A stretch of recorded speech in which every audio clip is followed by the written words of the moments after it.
بسم الله الرحمن الرحيم. الحمد لله رب العالمين، نحمده ونستعينه ونستغفره ونؤمن به ونتوكل عليه، ونعوذ بالله من شرور أنفسنا ومن سيئات أعمالنا. من يهده الله فلا مضل له ومن يضلله فلا هادي له، ونشهد أن لا إله إلا الله وحده لا شريك له، ونشهد أن سيدنا ومولانا محمدا عبده ورسوله.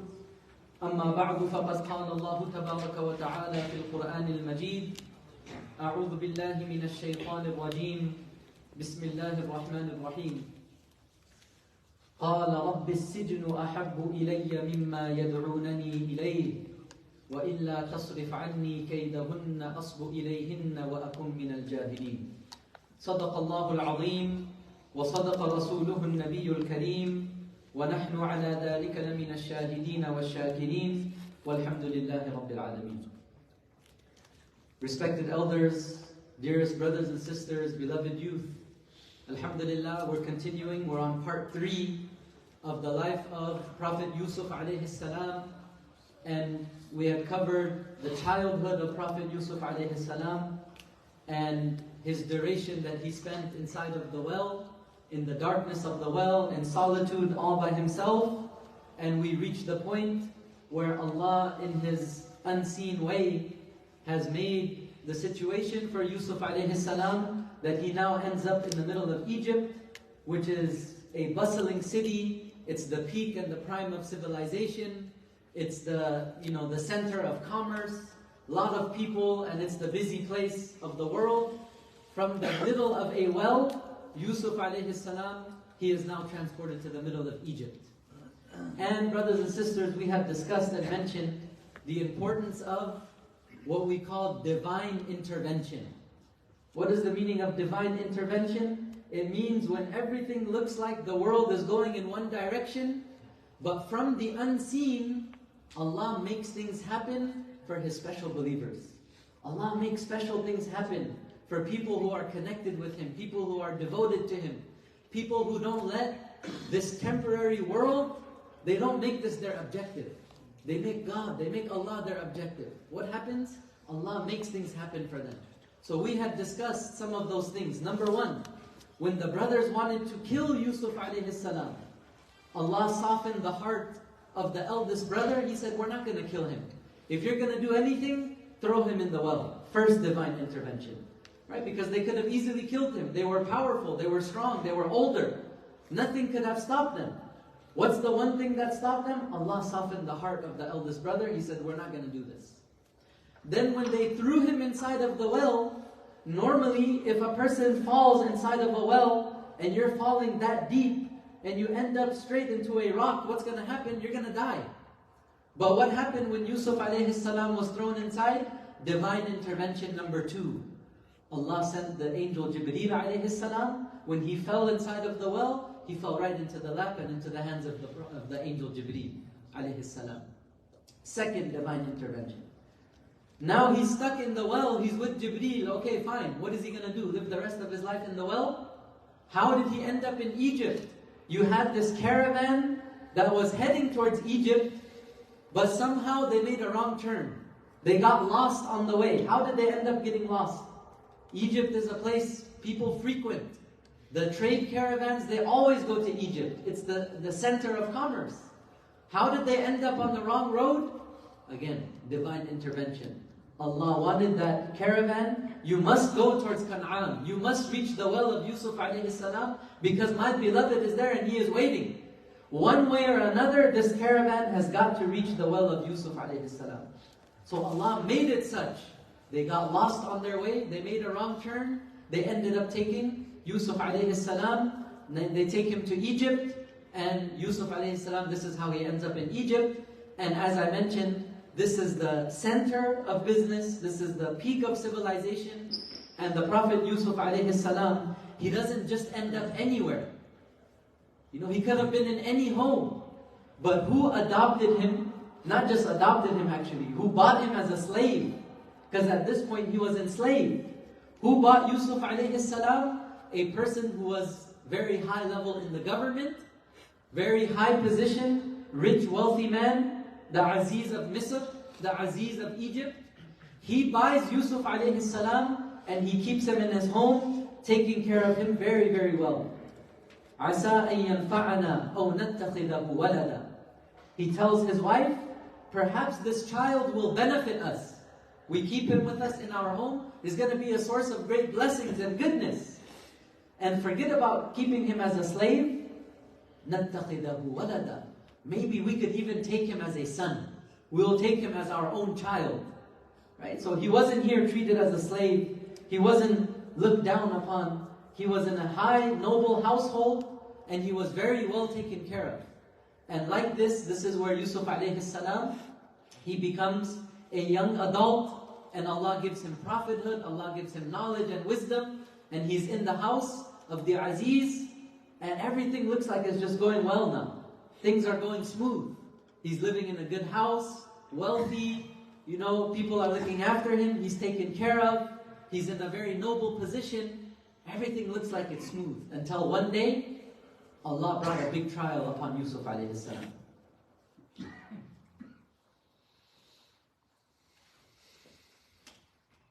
And this particular trial, respected listeners, it was a trial that was within this household, within this home that was looking after Yusuf alayhi salam, protecting Yusuf alayhi salam, treating him very, very well.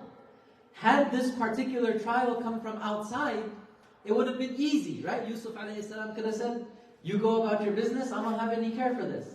But now when the trial is inside of the house, Yusuf alayhi salam can't just turn a blind eye. Because now, these people that had literally adopted him, they're the ones who are involved now. It's a tricky situation. So what happens? The Quran Kareem mentions the whole scenario. And again, I will translate for lack of time. The one who Yusuf alayhi salam was residing in their home, she seduced Yusuf alayhi salam, she tempted Yusuf alayhi salam, she invited Yusuf alayhi salam toward an evil action. وَغَلَّقَتِ الْأَبْوَابِ. She locked all of the doors and she said, come to me. In other words, this was the wife of the Aziz Misr. The Aziz Misr, the one who had adopted Yusuf alayhi salam, kept him in his home, bought him as a slave. His wife, she became infatuated with Yusuf alayhi salam. And we mentioned last week, the Prophet Yusuf alayhi salam was very beautiful, he was very handsome.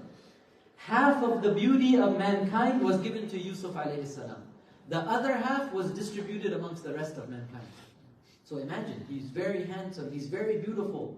And she did not protect her gaze, and she would gaze upon Yusuf alayhi salam, and she became infatuated. So much so, despite the fact that she was elder than him, older than him, despite the fact that he was so young, they had seen him since he was a child, she was so infatuated that she was enticing him and she was inviting him towards something evil. And she had locked all of the doors and nobody is there. And she is calling Yusuf alayhi salam and pretty much threatening him that if you do not answer my call, you're going to see some evil headed towards you. And who is this woman? She is a woman of beauty. The Mufassirin mentioned this woman, her name was Zulaykha. She was extremely beautiful. She was extremely wealthy. She was intelligent, right? She's the wife of a government official, right? So she was wealthy, she was rich, she was beautiful, she was intelligent. All of the qualities that would usually make a person desirous of a woman, she had all of these qualities. It wasn't like, oh, this is someone who my heart does not desire. It's an old lady. What am I going to do with this old lady? No. She was beautiful. She had riches. She had wealth. Whatever a person desires from a woman, she had all of that. And here you have Yusuf alayhi salam, who's a young man. Right? He's in his peak. He's in his prime. He's youthful. He is young. And secondly, it's not just anyone that's calling him. It's a person who's in a position of authority over him. Right? Because this is the wife of the person who has adopted him, taken him as a son, bought him as a slave. She's the one calling towards this.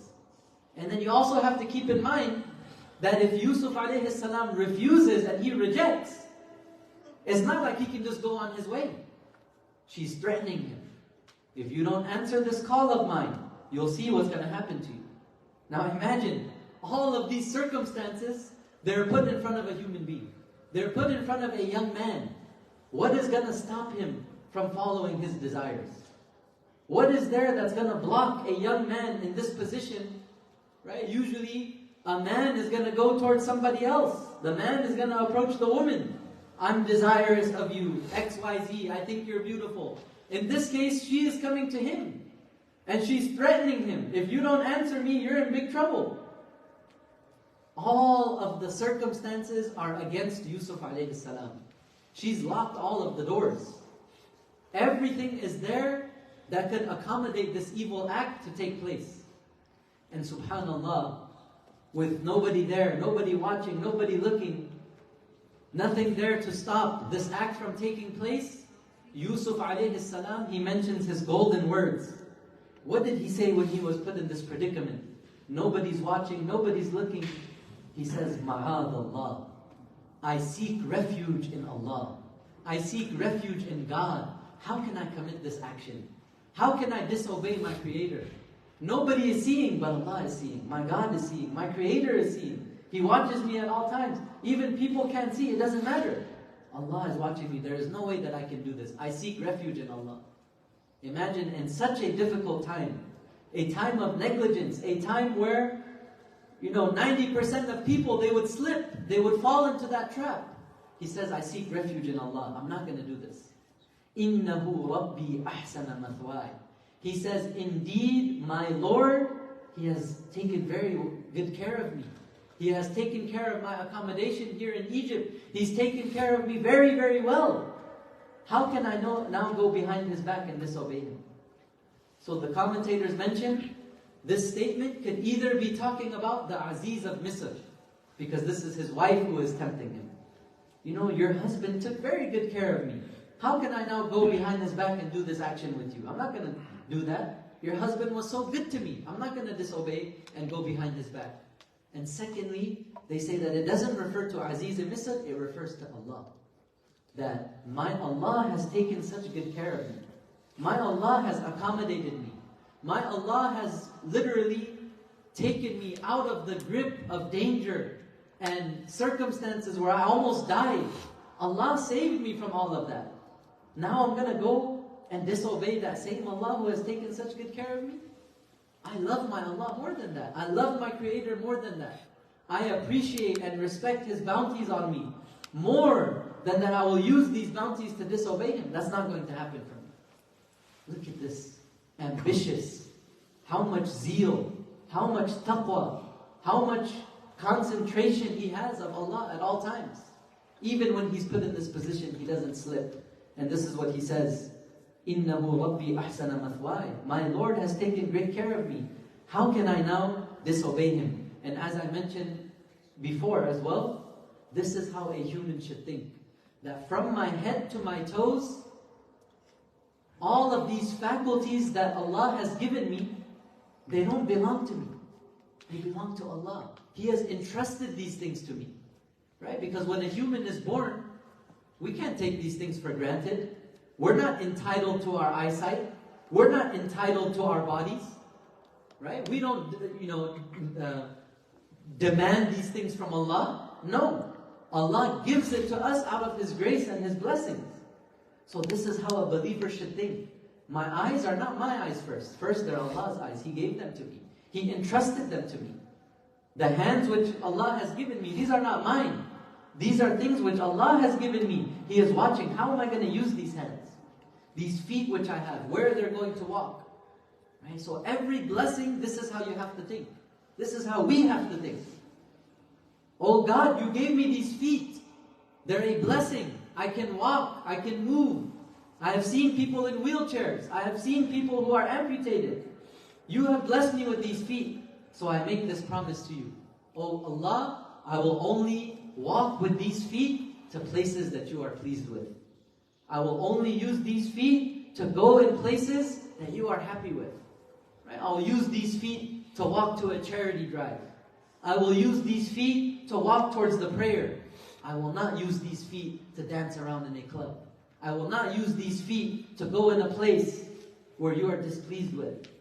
Right? These eyes that you have given me, I will use these eyes to look at my mother when I'm serving her. I will use these eyes, I will look inside the Quran and see its beautiful verses. You have given me these eyes as a trust, as a bounty, as a favor. Wallahi, sometimes I think to myself, just imagine if we were born and we didn't have eyesight. And even more difficult, people who are born with eyesight and then their eyesight is taken away. How do you live after that? You don't see color. You don't see the places that you love. You don't see the faces of the people that you love. All these beautiful colors that you see around you. Imagine not being able to see any of that. Wallahi, just one bounty that we think of, there is no way that we can give credit back to Allah for what He has given us. So the least that we can do is have this mindset that, oh Allah, whatever you've given me, I will at least promise that I'm going to try my best. I'm going to use it in your obedience. I'm not going to use it to disobey you. And this was Yusuf alayhi salam, his temperament which he had.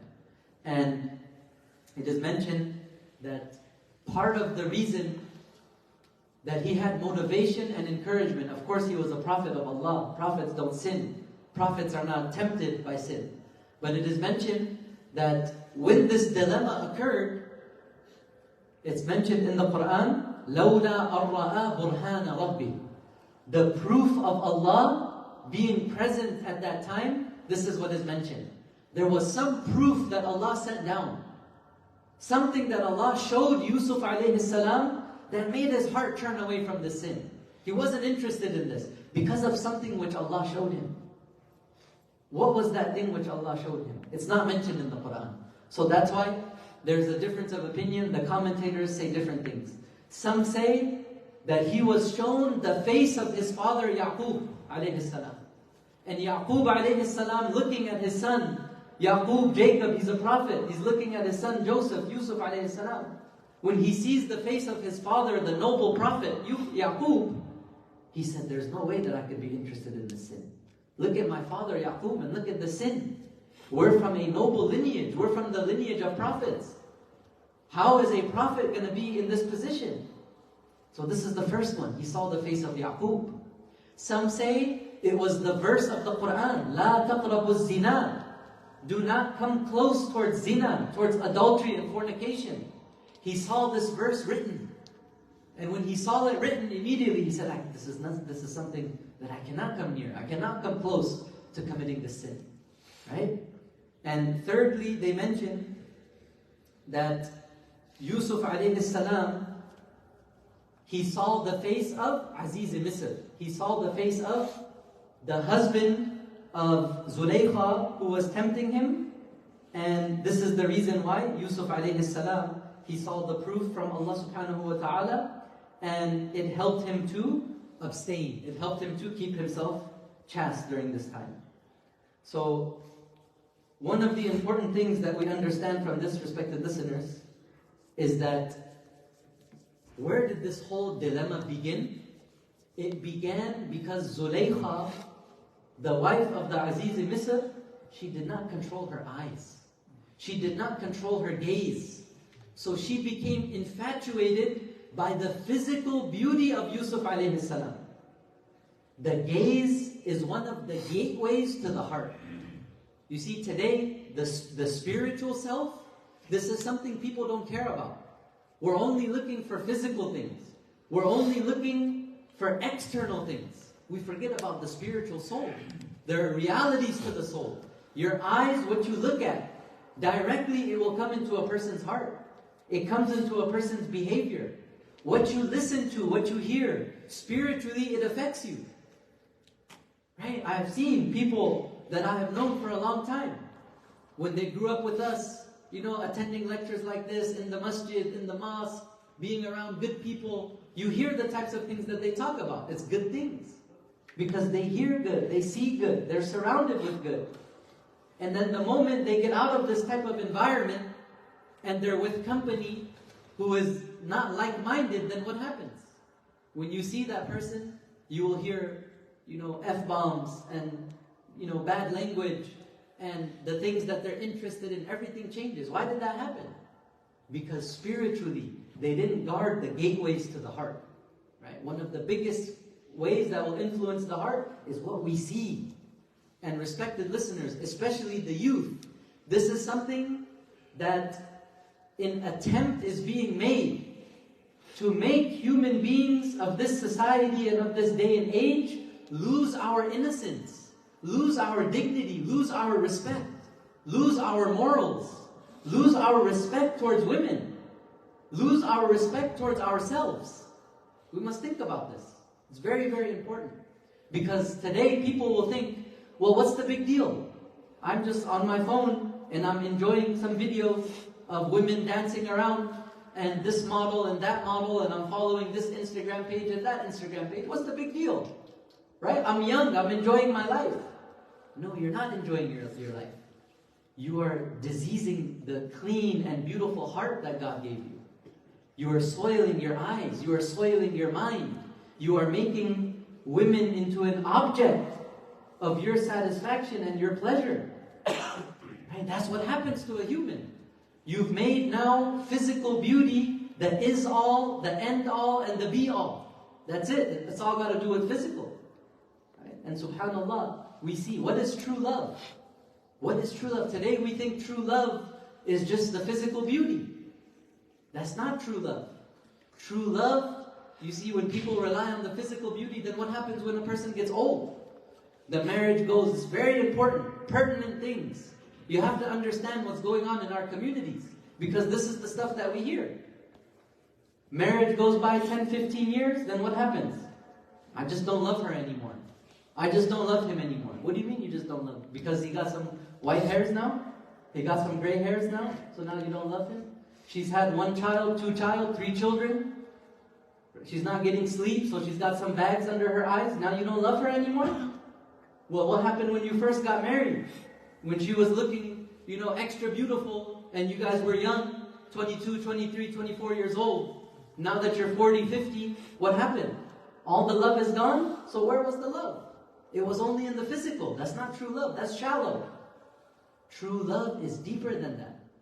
True love means whether the person gets gray hair or white hair, whether they become chubby, whether they get bags under their eyes, you love the person for who they are. But what happens when we're addicted to these social media things, these different platforms, where we're looking at all these things, a person becomes deceived. We become tricked. We become fooled. We think that happiness and true love and what it means to be satisfied is what we're seeing here.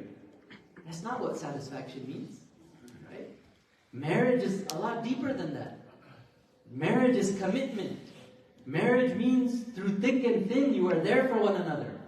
It doesn't mean, you're going to be happy with a little TikTok dance and then you're going to be out the rest of the day.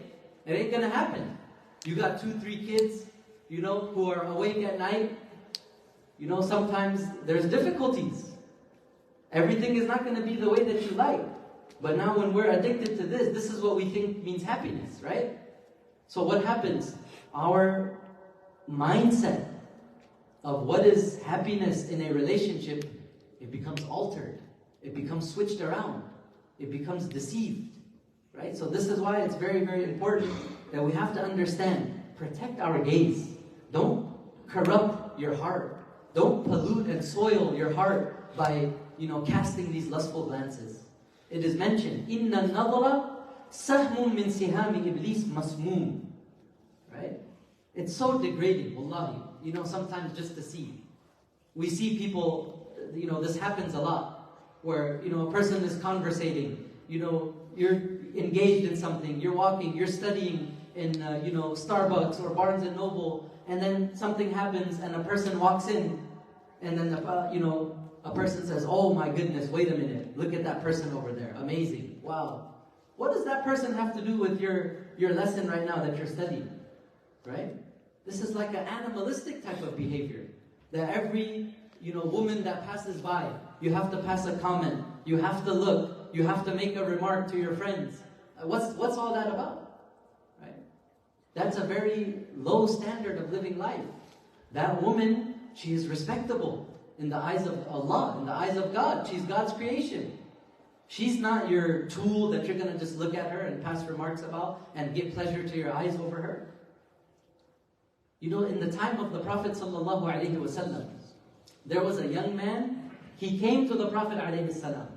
And look at this. This young man came to the Prophet and said, "O Prophet of Allah, my heart desires to commit adultery, fornication, zina. Will you give me permission that I can go and commit this act?" He came to the Prophet and asked him this. And imagine, what would we expect the Prophet ﷺ to do? You might think he would have scolded him. He would have just slapped him like, "What are you asking me? Get out of my face with this question. You're asking me for permission to commit fornication and adultery?" The Prophet ﷺ brought this young man close and he explained to him, logically, intellectually, made it make sense in his mind. And what did he say? He said, "Would you be happy if a person did this action with your mother, with your sister, with your daughter, with your aunt? You know, fulfill my pleasures, fulfill my desires, and then have a good day. Sayonara, see you later." Would you be happy with that? That someone abuses your mother, your sister, your daughter, your close family member? Looks at them and treats them like objects for your own personal pleasure? Doesn't look at them as a human being that has emotions and deserves respect and deserves commitment? Would you be happy with that? He said, "O Prophet of Allah, I would not be happy with that. I don't want anyone to do that to my mom. I don't want anyone to abuse my sister like that. I don't want anyone to abuse if I have a daughter like that. No way, I wouldn't like that." So the Prophet ﷺ said, if you do not like that for yourself and your own family, then don't like it for others as well. Right? We don't like this for our family, that the eyes of strange men are looking towards them lustfully. We don't like that, right? So if we don't like it for others, you know, if we don't like it for ourselves, for our own family, right, don't do it to other people as well. Right? This is the dignity of a human being. That you don't need to look everywhere that your heart and your evil desires whisper you to look at. That's what makes you noble. That's what makes you disciplined. That's what makes you a human being, that you can control yourself. I don't have to look everywhere, you know, that my lower desires tell me to look. I can be disciplined and I can say I don't need to look in that direction. Right? The Prophet, there's a statement which says that the evil glance, it is a poisonous arrow from the arrows of shaitan, of the Satan. Poisonous arrow. You know why it's called poisonous? Because if it's a normal wound, what happens? You know, the wound punctures your skin and then it heals and then you're better. Right? That's it. It's over. The wound is gone. Now you feel better. But when it's poison, guess what happens? Physically, your skin comes back together. Physically, the wound heals. But guess what? If it's poisoned, that poison lingers inside of you. Right? The poison lingers inside of you. You will feel the effects of the poison even after your physical wound has healed. So what happens with the evil glance? It lingers inside of a person. So it starts with a glance. Then what does it lead to? Bad thoughts. Then it leads to another thing. Then it leads to another thing. And it progresses. That's why it's been likened to, it's poisonous. Right? So control the gaze. Maulana Tanwi, rahimahullah, great scholar of Islam, he said that lustful glances, they're like an itch. It's like an itch. So imagine somebody has a rash or you have an itch, and what do they say? When it's itching, don't scratch it, right? When it feels like it's itchy, don't scratch it, because what's going to happen when you scratch it? You'll feel good for 5 seconds. But then what's going to happen? It's going to turn even more red and it's going to itch even more. It's going to make you more itchy. The more you pay attention and scratch it, it's going to make you more itchy, desirous of more. That's how the gaze is. You're never satisfied. Right? You fulfill your desire of the gaze once, you're not happy. You want to look at something else. And then something else, and then something else. So that's why it's so important Be committed, be disciplined. You know, a lot of people, a lot of youngsters, this is what we say is, you know what? I'm young right now, man. I'm not married. It's okay. Once I get married, everything will be okay. I promise you, if we do not fix this problem now, it's not going to be fixed later. The solution for this problem is not marriage.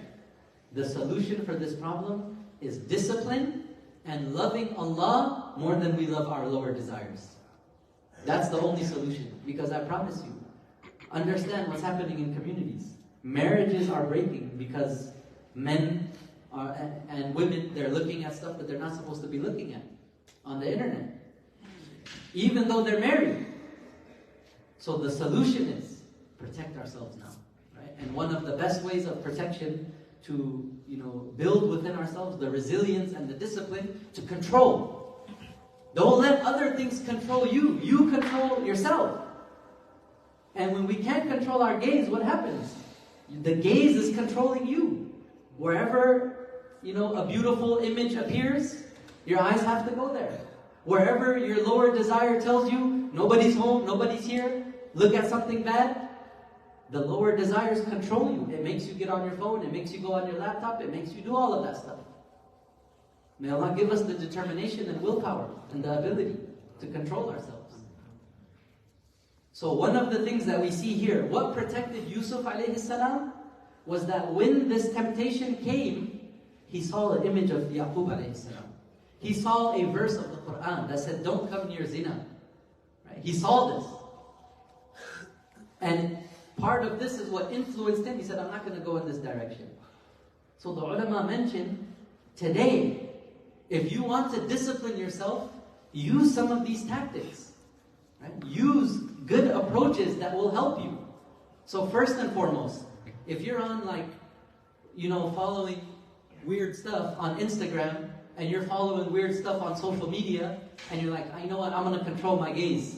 But then you're swiping through your Instagram and you're following all of this stuff, it's not going to happen. Right? Because you're basically setting yourself up. You got to first clean up, control yourself, delete those accounts that you're following.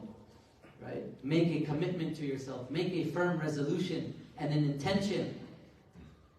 Whatever situations you find yourself, that we find ourselves in, that we fall prey to the whisperings of the shaitan, make a plan to protect yourself. For example, if a person has a problem using the laptop, don't use your laptop in the room when you're by yourself. Only use the computer in a public space. That's going to prevent you because you're in public. Discipline yourself, right? On your phone, put on your background, put some ayat, right? Put some verses of the Quran. When you look here and you see the verses of the Quran, oh my God, there's Quran on here. There's no way I can use this for haram. There's no way I can use this for something bad. Look at my background image. Ayatul Kursi. There's Ayatul Kursi on here. How can I now use the same phone which has Ayatul Kursi, a verse of the Quran? Now I'm going to pull up something bad? There's no way that's going to happen. Right? Some people have a picture of their mom, picture of their wife, picture of their kids.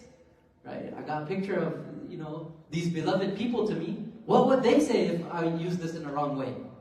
What would happen if they were watching me right now? I wouldn't be engaged in these things. Right? So discipline and use these tactics so that a person can remain firm, right? And it's so, so, so important, this discipline. Because we're going to learn in Surah Yusuf, إِنَّ النَّفْسَ لَأَمَّارَةٌ بِالسُّوءِ. The soul, it constantly commands towards evil. This is by default. Shaitan and the inner soul, they're working together to try and corrupt you, to try and make you do evil, to try and make you do bad. That's the default position. So if you're not actively fighting against it, you're not planning against it, you're not doing anything to protect yourself, what's going to happen? They're going to overpower and win. That's why every human, spiritually, you have to make a concerted, concentrated effort. What am I doing spiritually? Right? It's like, imagine if a person goes into a fight and he's got his hands down. He's like, I don't even know I'm in a fight. What's going to happen? Boom, boom, boom. You're going to get punched up. You're going to get beat up, right? Because you're not even defending yourself. Your hands are down because you don't even know you're in a fight. You're going to get knocked out. Ask Bilal, he'll tell you. He's a boxer.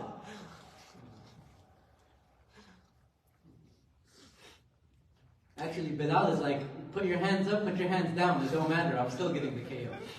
You know, I got hands like that. Don't test me.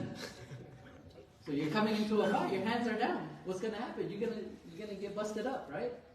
So same thing. Spiritually, there's all these things going on.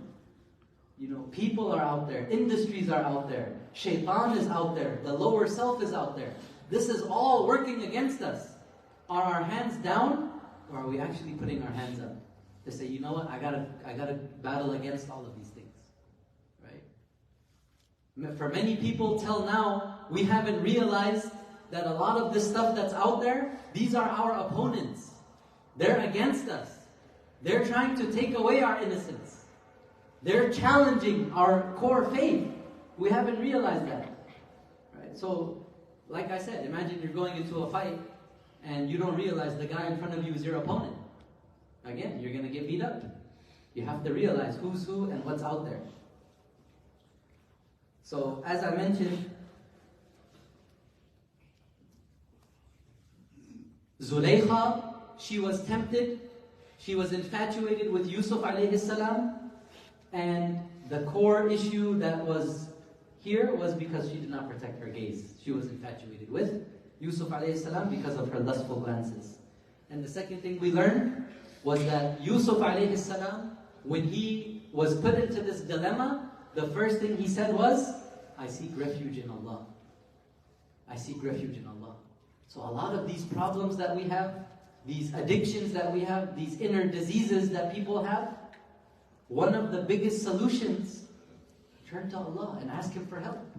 Right? When we make dua, we're like, Ya Allah, I need that job. Ya Allah, I want Jannah. Ya Allah, you know, I need that paycheck. I need that promotion. I need that spouse that I've been looking for. You know, we make dua for all these things. But we can't forget, oh Allah, give me the discipline and the power that I don't disobey you, that I don't fall into sins, that I don't fall into traps. You have to really beg for it. And when Allah sees you earnestly begging for it, He opens the doors of discipline, and you're able to discipline yourself, right? So, this was just a little side point that I wanted to clarify with regards to like gender interactions. In Islam, gender interactions with the opposite gender, you know, a male interacting with a female or a female interacting with a male, there are reasons why Islam says we have to be cautious, right? Islam does not promote that men and women should just, you know, openly be friends and openly we can just, you know, conversate because one thing leads to another, right? Yes, you know, in a work environment, you're working, you're at school, professionally, you have to talk about something, no problem. Deal with this professionally. Take care of what you need to take care of professionally. But Islam does not promote, you know, now we're chit-chatting, now we're flirting, now we have little friendships. There's no such thing as friendships with the opposite gender in Islam, right? So, whatever it is, when it comes to marriage, right, there's a procedure in Islam. How a person will get married, how you will, you know, find out about your spouse, potential spouse, the questions that need to be asked, are they suitable? You know, and this is a long thing. I don't want to go too deep into this, but the point that I'm making here is, some people think like, hey, if I'm not like interacting with you know, sisters that are out there, and if I'm a woman, I'm not interacting with any brothers, then how am I going to ever get married, right? No, you can get married. There's a whole procedure, right? And remember, the most important thing is, love comes from where? Love comes from Allah. It's not going to come from how, you know, how you approach people. It's not going to come from how much friendships you make with the opposite gender. It's not going to come from a sister, how nice she dresses up when she goes to school. That's not what's going to bring a spouse. The love that is created between spouses is brought from Allah.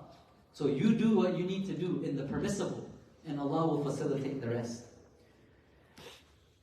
وَاسْتَبَقَ الْبَابِ. So now what happens? Yusuf alayhi salam, he's like, no way, I'm not going to do this. You can tempt me, you can seduce me, you can entice me with your words and your beauty and say whatever you want and threaten me, but I'm not going to do this.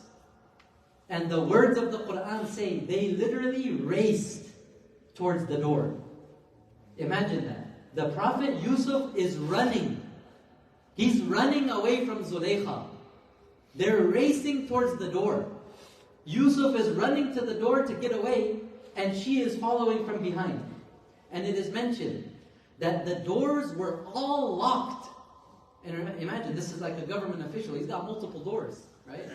Each door was locked from inside. And Yusuf alayhi salam knew that. But still, he was running towards the doors because this was his intention. That, oh Allah, whatever's within my capacity and capability to abstain from this sin, I'm going to do whatever's in my capability. So I'm going to run towards the door. If it's locked, it's locked. But at least I'm going to run this much distance. So it's mentioned that once he reached the door, miraculously, as a mu'jiza, the doors flung open. When he got to the next door, it's also locked from inside. But when he reached there, miraculously, the door flings open. Right? So when you show Allah that you want something, when you show Allah that you're serious about something, and you actually do something about it, you put in effort, you move, you act, Allah does the rest for you. He will make it happen when He sees that you're serious. Right? So even that little bit that was in his capability, he did that much. And then Allah did the rest. You know, there's a story that's mentioned. One of the mashayikh, one of the great scholars of the past, he was unjustly imprisoned. And he was very saddened, particularly on Fridays, because it's the special day of Jumu'ah. That's the special day when we have our special prayer, Salatul Jumu'ah. And he's like, man, I'm here stuck in prison and I can't pray my Jumu'ah. I can't pray the special Friday prayer. So what would he do? On the day of Friday, just like we do every Friday, he would take a special bath. He would put on nice clothes. He would put on his itr. And he would adorn himself, dress up very nicely. And he would walk right to the edge of his cell. Right to the gate of his cell. And he would say in his heart, Ya Allah, I made my ghusl for Jumu'ah. I took my shower. I wore my nice clothes. I put on my itr. And I walked all the way to the cell. I did this much which is in my capability. But I cannot walk any further because the cell is locked. Right? But this is what I can do for you. Oh Allah, I'm honoring the day of Friday. Still, what is in my capability? Right? So as much as a person can do, that's what we should do. As they're running, they get to the door, and lo and behold, who is at the door? Aziz ibn Misr is standing right there. So as they're running, Yusuf is in front, he's being chased from behind, and bam, right when they reach the door, the husband is standing right there. So obviously she's guilty, right? But now the Aziz ibn Misr doesn't know what's going on. What's the whole deal here? What's going on? The doors are locked, these people are running around. What is going on here? I have no idea. So right away, Zulaykha, she puts the blame on the Prophet Yusuf alayhi salam. And she makes this announcement. O minister, O Aziz Misr, tell me, what is the punishment of a person who was intending evil with your wife? Tell me, what is the punishment of that person going to be? For a person who was intending evil with your wife. In other words, he is blaming that Yusuf alayhi salam, he was trying to, harass me and come upon me. What should the punishment be? Either it's got to be imprisonment or it's got to be a painful punishment. One of the two. Person's got to be punished severely. So right away, the Prophet Yusuf alayhi salam, he claimed his innocence. He said, "Oh Aziz Misr, I am innocent. I didn't do anything. She is the one who tried to entice me against my will. She tried to force me into this. She had locked all the doors. She's the one that did all of this." Now, understand that at this point, when a person comes home from a hard day of work, and the first thing you see is like a scandal going on with your wife, what's the first thing that's going to happen to a man at that point? You're going to become enraged. That's the normal thing. You're going to have rage. My wife is accusing this guy of trying to commit something evil, and here I am, I come home from work and this is what I see. A person will go into a rage, a fit of rage. And they will not understand what they're doing, what they're saying. They'll resort to violence. Why was it that when the Aziz Misr came home and he was put into this dilemma, right? This whole scandal is in front of him. Why didn't he lash out and resort to violence and just go crazy? Divine intervention number 4. That's why. What was the divine intervention? That in the household of the Aziz Misr, where Yusuf alayhi salam was living, there was a small child, one of the family relatives. You know, it was common, cousins, uncles, nephews, you leave children around, they sleep here, sometimes they go to their aunt, uncle, whatever. So one of the small little, toddlers was living there and sleeping inside of the cradle.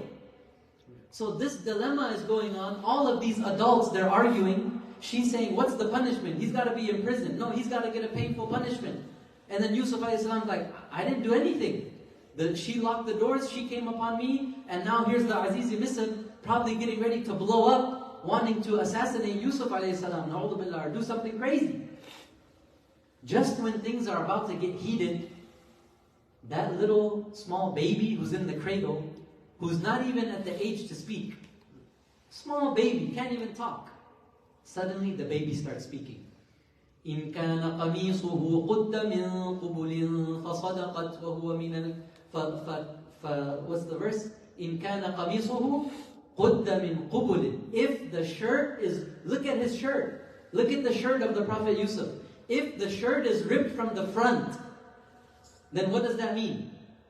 فصدقت وهو من الكاذبين. Then that means she is telling the truth and he's lying. Because he's approaching her and his shirt is ripped because she's defending herself, so the shirt is ripped from the front. وَإِنْ كَانَ قَمِيصُهُ قُدَّ مِنْ دُبُرٍ. If the shirt is ripped from behind, then what does that mean? فَكَذَبَتْ وَهُوَ مِنَ الصَّادِقِينَ. That means she's lying and he's telling the truth. Because if the shirt is ripped from the back, what does that show? He's running away and she's grabbing him from where? From behind. Who gave this amazing suggestion?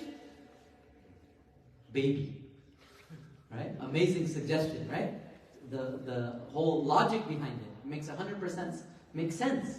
Who gave this suggestion? A baby was made to speak. This was divine intervention number 4. So when the husband, not knowing what to make of this situation, when he hears miraculously that this baby speaks, he's like, whoa, the baby is talking to prove the innocence of this man? Okay, something must be going on here. I better calm down. I better come to my senses. I better reflect. Then on top of that, the suggestion of the baby is so amazing that it makes 100% sense. So he's like, wait, okay, if it's ripped from the front, okay, that means he's approaching. If it's ripped from the back, that means he's running. Hey, you're right. Now let's take a look at the shirt. What happens to the shirt? It is ripped from the back. So the Aziz Misr, he's now 100% confident. And he says, oh Yusuf, I'm sorry for this. Turn away from this. Let's forget about this. Don't reveal this to anyone, because obviously it's a matter of shame for him and his family. And he tells his wife, وَاسْتَغْفِرِي لِذَنْبِكَ. Seek forgiveness from Allah, because you have done something that is very, very wrong. Now I want us to understand the symbolism in Surah Yusuf, in the story of Prophet Yusuf. One of the first things that the brothers of Yusuf alayhi salam did to show that he's dead, to show that the wolf has eaten him, to show that Yusuf is to be forgotten about. Yusuf is gone. Oh Yaqub, he's done with. The wolf has torn him to pieces. What was their proof? They brought a shirt that had fake blood on it. And Yaqub alayhi salam, the father, he knew they're lying because the shirt was not torn. The shirt was completely intact and it had ketchup all over it. No, just kidding, it wasn't ketchup. They slaughtered a sheep and they put the blood of the sheep. If they put ketchup, that would have been a little obvious, right? So now, to prove the innocence of Yusuf alayhi salam, what has been brought for his innocence? A shirt was brought. So the same thing that was used as a proof for his destruction, that same thing is now used as a proof for what? For his innocence and for his thriving and flourishing, that he's going to stay alive. The Aziz Misr is not going to punish him.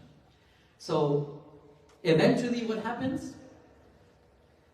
When they told Yusuf alayhi salam that he's going to have to go to jail or fulfill this desire of hers. Yusuf alayhi salam mentioned a very interesting and beautiful statement. He said, "O my Lord, رَبِّ السِّجْنُ أَحَبُّ إِلَيَّ مِمَّا يَدْعُونَنِي إِلَيْهِ." He said, the prison is more beloved to me. The prison is more dear to me than that sin which they are calling me towards. SubhanAllah. Look at the beauty of these words. You know, sin in our eyes, it has become beautified by the shaitan. Sin looks appealing to us. Sin is beautified in our eyes. It's adorned. It looks like it's so, tempting. It's appealing. It's such a nice thing. You would have such a good time with the sin. Yusuf alayhi salam, look at what he's saying. Being in prison, and what's in prison? You don't get your food on time. You don't get your sleep on time. You don't get nice food. You're not put in with nice people. Prison is full of sacrifice and difficulties. But he says, prison is more beloved to me than this sin which they're calling me towards. What does that show you? Sins in the eyes of the pious people, they are looked at in their reality. That they're bad. They're not appealing. They're not good things. They're things that we look down upon. They're not nice in the eyes of good people. So he says, prison, jail, no problem. But sin, no, I'm not going to go near that. Right? I will tolerate prison. I will tolerate the difficulties of jail. I will tolerate the difficulty of not having my own food. I will tolerate the difficulty that I will leave my family and my new family will be my cellies, right? My inmates, the people who are in my cell. That's my new family. I will tolerate all of that. But I will not tolerate that I will commit a disobedience to Allah subhanahu wa ta'ala. The one who has taken such great care of me, I cannot disobey him now. Amazing, the words of the Prophet Yusuf alayhi salam. So now, this became like a scandal. So people started talking and people started making rumors and the word was getting out. So what did they decide? They said, Yusuf, we're going to have to put you behind bars just for a little bit. So that once you go behind bars, people are going to forget about this situation. Because if it doesn't happen, this is going to be a source of shame for the family. So inevitably what happened? Yusuf alayhi salam, he ends up in jail. You see how life fluctuates. You see, don't ever be content. If you're in good times, don't ever be content because things can change. And if you're ever going through bad times, do not despair because times change. Right? Life always fluctuates. So he starts off high. He's with Yaqub. He's with his dad. He's in a good company, loving care of his father. Then he ends up in the well. Things have gone down. He's saved from the well and he ends up where? In Mixlr, in the minister's house. Things are good again. Now this whole dilemma takes place. Where is he now? Back down again. Now he's in jail. Right?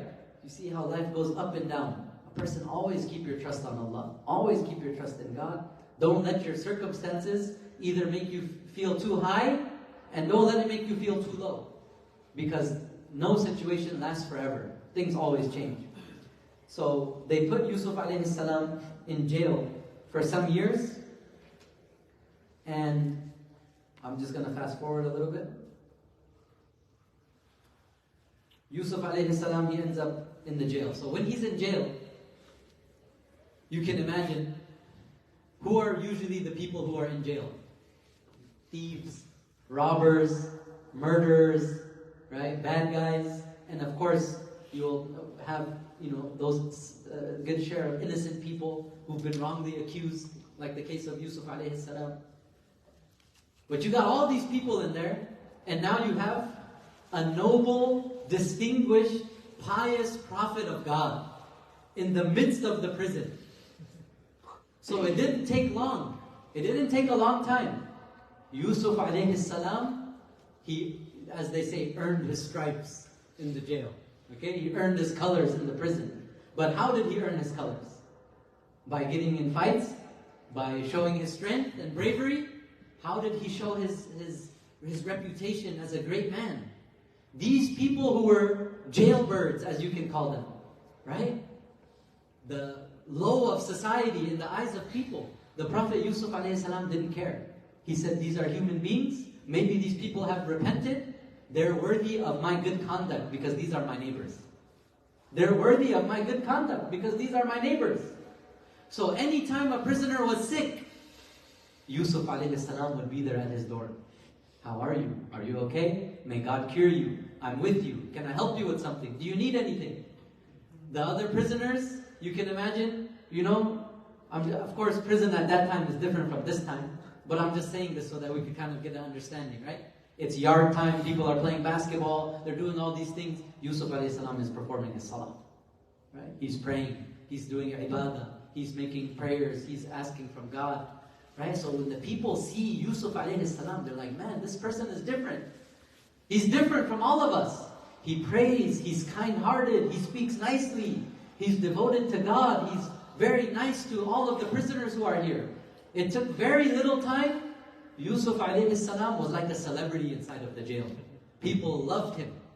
And literally, the narrations mention, they loved Yusuf alayhi salam so much that literally people would come to him, and this is what they would say. Oh Yusuf, we love you, man. We love you. Oh Yusuf, we love you. They would come to tell him this. And this just goes to show, brothers and sisters, this is how a believer should be. You have to be a loving person. You have to show compassion and care for all of Allah's creation. A Muslim, you got to be the best co-worker. You got to be the best, co-student in the class. You got to look after everyone. You have to look after your neighbors. This is the demand of your humanity. Yusuf alayhi salam, when he was in the jail, he wasn't just like, I'm a prophet, I'm very pious, these are all bad guys, so I'm just going to sit in my cell and pray day and night, forget about everybody else. That's not what he did. No, he genuinely cared for them. He looked after them. He would visit them. He would check up on them. That's what it means to be a true believer. You have feelings and care and courtesy. So it didn't take long. They understood and recognized who the Prophet Yusuf alayhi salam was. And eventually what happens, there were two people who were inside of the prison with Yusuf alayhi salam. These two people, they were previous workers of the royal court. Okay? And one of them was the cupbearer of the king. So the king would drink his wine. This guy would always bring the cup. And the other person was a chef. He was a cook in the royal palace. So what happened was, both of these guys, they got accused of trying to poison the king. For whatever reason, this was the accusation. While the trial is going on, both of these guys, they're in prison. So when they saw Yusuf alayhi salam, and they're like, this person, he's kind of different.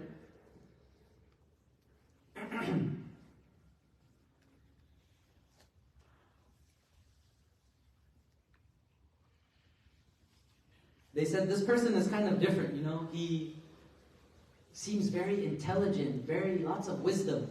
So they said, oh Yusuf, we've had a dream. Would you be able to interpret the dream for us? Because you look like a person of knowledge, you look like a person of wisdom, right? And we had this dream, we want to know if you can interpret it for us. So they had this request for Yusuf alayhi salam. What was the dream that they saw? One of them, he has a dream that he's squeezing grapes, and the second person had a dream that he's got a basket on his head, and the basket has bread, and the birds are eating bread from this basket which is on his head. So the first thing Yusuf alayhi salam does, before he answers their question, he wants to build their confidence in him. So he says, before you ask me this question, before I give you the answer, let me just tell you something before. No food is going to come to you in this prison, except that I will tell you what it's going to be, how much it's going to be, and how it's going to taste. I will tell you that even before the food reaches you. So this was like from the unseen knowledge that Allah gives to His prophets. He was doing this to, build their confidence in Him. That look, I'm not just interpreting this dream, shooting blank, arrows in the dark. No, I'm telling you this through authentic knowledge which Allah is teaching me. And if you don't believe me, I'll tell you this. So He would tell them, for example, tonight you're going to have mashed potatoes with gravy. It's going to be like half a plate. It's going to be very delicious. Okay? Then at nighttime, what happens? Exactly half a plate of mashed potatoes and gravy. Very delicious. Man, he was right. How do you know? What's going to be for breakfast? I'll tell you what's for breakfast. You're going to have 2 boiled eggs. Breakfast time comes, what is on the plate? 2 boiled eggs. Exactly as Yusuf alayhi salam says. So why was he doing this? To let them understand, my interpretation of this dream is not guesswork. My interpretation of this dream is not something which is magic, and no. This is knowledge which Allah is giving me, and I want you guys to understand that. So he starts off by doing this. And amazing, the verses, how the conversation goes. The Prophet Yusuf alayhi salam, before he gets to the point, there's a lot of preliminary discourse that takes place before he actually interprets the dream. Because he's like, I'm looking at the bigger picture. I'm looking at the overall picture. Your dream is not important right now. In other words, I'm a prophet of God, and my job is to deliver the message to you. So as they're asking him the dream, look at what he says. They say, give us the interpretation of the dream. We see that you're from the good doers. And look at his reply. I have left the nation of those who disbelieve, those who do not believe in God and the last day, and those who are disbelievers, I have left them. What have I followed? I have followed the path of my forefathers. Ibrahim, Ishaq, Yaqub. Right? These great prophets that passed, I'm on the same path as them. It is not correct for us that we make any partners with God. This is the blessing of Allah upon us and upon the people, but most people do not know. Then he's giving them da'wah. He's calling them. And he says, oh my companions of the prison, tell me, are multiple gods better? Or one supreme Allah, one supreme God? Or multiple idol worship that you people are doing? Which one makes more sense and which one is better? And then he goes on to say, these idols that you're worshipping, these are nothing but names that you and your forefathers have developed. You guys have just fabricated to call these things gods. There is no proof for any of this. ذَلِكَ الدِّينُ الْقَيِّمُ. The true religion and the truth, right, is worshipping one God. وَلَكِنَّ أَكْثَرَ النَّاسِ لَا يَعْلَمُونَ. Most people do not know. And then he gives the interpretation of the dream. What's the interpretation of the dream? He says, as for one of you, you will eventually do what? You will be serving wine to the king. You're going to have a lofty position. And as for another one of you, what's going to happen? You're going to be executed. The king is going to eventually execute you. And subhanallah, the beauty of prophetic teachings. They say, and in the wording of the Quran is here as well, the Prophet Yusuf alayhi salam never said, the one who saw this dream, you will be elevated to be the cupbearer. And the one who saw this dream, you will be executed. He left it ambiguous. He didn't say which one is going to be which. He just said, one of the dreams means this, and one of the dreams means that. Which one of you is it going to be? He never specified. There's a hikmah and a wisdom why he did this. Pretty apparent, right? Does anyone know? Because if he... Huh? Yeah, because if he were to tell exactly which dream means that the person is going to die, then the person who had that dream, what's going to happen? The moment he hears this, he's going to be like, oh my God, I'm going to be executed. I'm going to eventually die. Whatever he's eating, whatever days that he spends, he's not going to have any comfort in his life. Because what does he know? I'm going to eventually get assassinated by the king. Right? So his life would have been miserable. Every day in the back of his mind, he's like, one day the king's going to call me and he's going to execute me. What's life worth living now? I don't like to live anymore. So the fact that Yusuf alayhi salam left it ambiguous, both of them are able to still continue their life as normal because they don't know which one it's going to be. So they're like, maybe I'm the one that's going to survive. So let me continue to enjoy my life. So this is from the prophetic wisdom that he had. Then he goes on, he says, remember me, mention me to the king. If you're ever released, one of you, if you ever get out there, mention me to the king. Because remember, he's stuck here for a number of years, unjustly. He didn't commit any crime. He's like, tell the people, I'm still here, let them know I'm here. When is my time going to come to get out? فَأَنْسَاهُ الشَّيْطَانِ. Shaitan made him forget. So they say, after this, in additional 7 years, they forgot about Yusuf alayhi salam, and he stayed in the prison. For an additional 7 years he stayed. Right? So you can imagine, that's a very, very long time. Eventually what happens? The king has a dream. Right? Now all these dreams are coming, they're like, oh, we got to go to that one guy, because he's always spot on with his dream interpretations. So the king has a very interesting and amazing dream. And he knows in the back of his mind, this dream is very, very significant. And I need someone who's an expert who's going to be able to tell me this dream. Right? And we all know the dream which he has. It is foretelling the famine that's going to happen and the drought which is going to happen. 7 years of drought. Egypt and all of the surrounding countries, they're going to be devastated with this famine. There's not going to be food, and people will be starving, right? So Yusuf alayhi salam is going to give them advice to help them avoid casualties and losses from starvation when the famine comes. So he is in prison right now, and then the king is eventually going to ask him, who's going to interpret this dream? So they're going to be like, oh yeah, that person in the prison, he's very good at dream interpretations. The king is going to call him, and eventually that's going to be his future dialogue with the king. And just a point that I want to mention about this famine beforehand, as a little glimpse into next week's session. As we've been learning through the story of Yusuf alayhi salam, many times the blessings of Allah, they're hidden in difficulties. Allah's favors upon us, many times, they're hidden in what?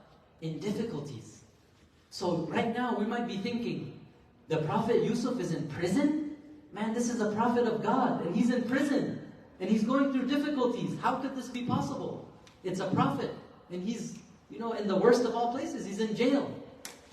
But look at, had he not been in jail, the king would not have had the opportunity to seek his interpretation of the dream. Right?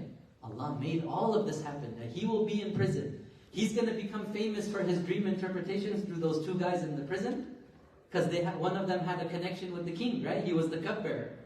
So when the king has this dream, and he's like, who can interpret it? The cupbearer is like, king, I know a guy from prison. Don't worry, I know he's in jail, but he is very good at dream interpretation. You see that connection? Then he calls Yusuf alayhi salam to interpret the dream. If this did not happen, if Yusuf was not in the prison, he would not have had the opportunity to interpret this dream. The famine would have came, they would not have been prepared. Thousands of people would have died. By Yusuf being in the prison to interpret the dream, thousands of lives were basically saved and spared because they were able to prepare when Yusuf alayhi salam was there in the prison. So, inshallah, next week will be the last session for the story of Yusuf alayhi salam, where eventually, when the famine strikes, those same people who had tried to kill Yusuf alayhi salam and throw him inside of the well, the brothers of Yusuf, they will be compelled because of the famine. They need food, they need corn, they need crops. The only place that has crops stored is where? Is Egypt. So these people, the brothers of Yusuf, they will be compelled to come all the way to Egypt. And they're going to look for, please, can you help us? There's a famine in our land. And we have heard Egypt is the only place that has crops stored. Can you please help us? And who are they going to have to ask? They're going to have to ask Yusuf alayhi salam. Wow, what is that meeting going to be like? When they come face to face? Man, I told you guys that this is going to be the best session. I told you guys this is the best part of the story. I think I'm going to have to change my mind now. I think next week is going to be the best session and the best part of the story.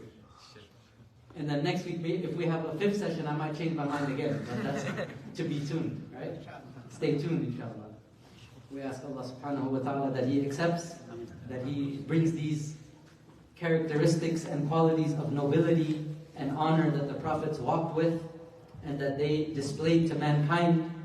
What does it mean to be a true human being? It means to be disciplined to ourselves, between ourselves and our Creator. We ask Allah that all of these beautiful lessons become apparent in our lives. وَآخِرُ دَعْوَانَا الْحَمْدُ لِلَّهِ رَبِّ الْعَالَمِينَ. If anyone has any questions, you can feel free to ask. So, was Aziz Misr at the or Was he? He was a Muslim at that time? At that time, he was not a Muslim. Okay. Eventually, he became. I think. Any other questions? Whatever happened to him? To the Aziz al-Misri? Eventually, he passed away. He passed away while Yusuf alayhi salam was still alive. Jazakumullahu khairan. Inshallah, we'll see everybody next week. Assalamu alaikum wa rahmatullahi wa barakatuh.